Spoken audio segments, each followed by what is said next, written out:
You're not asking for too much, you're asking the wrong person. Let's get into it.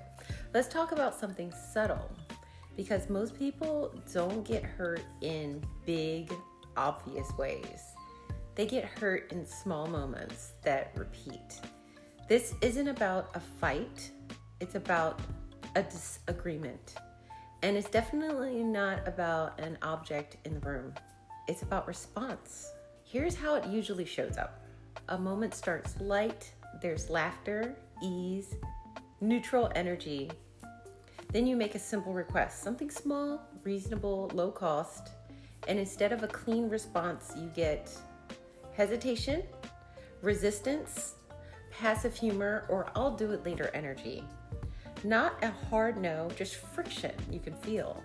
That moment matters more than people realize. Because what you're actually watching isn't what they do, it's how they respond when you express a need. And here's the key part. You weren't asking for obedience, you were asking for attunement. Attunement sounds like, got it, I'll handle it. Not because they have to, but because they're present with you in the moment.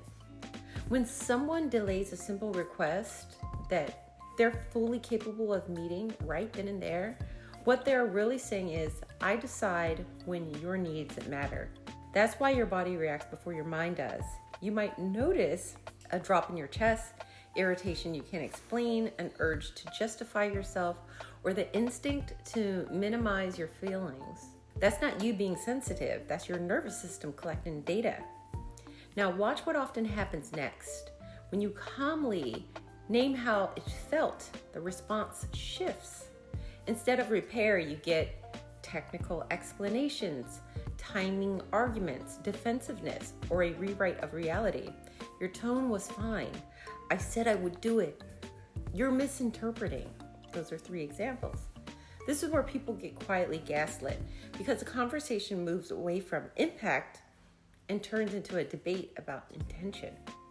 But healthy connection doesn't require courtroom logic. Relationships aren't about who followed the rules, who was technically right, or who can explain themselves best. They're about responsiveness.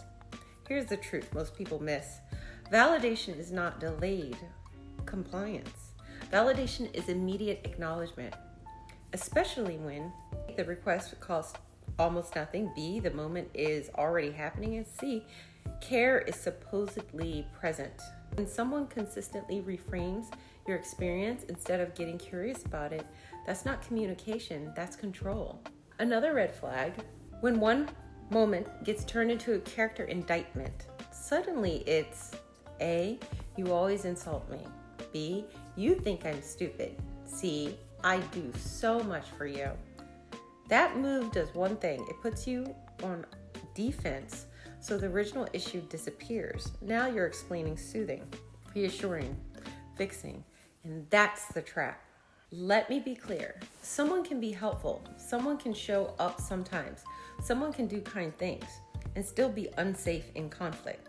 Care that gets invoiced later isn't care, it's leverage. Real care doesn't keep score. So if you ever catch yourself thinking, maybe I'm asking for too much, pause. Ask a better question. How did they respond really? Because familiarity isn't safety, history isn't compatibility, and predictability isn't health. You're not too much. You're just done absorbing subtle disrespect. Don't explode, don't chase, don't over-explain. Notice it, name it internally, step back. That's not drama, that's discernment. And one last thing. You don't need to choose the better option out of 2 wrong fits. The right people don't make you argue for basic attunement. They just show up. Remember, guys, trust the process.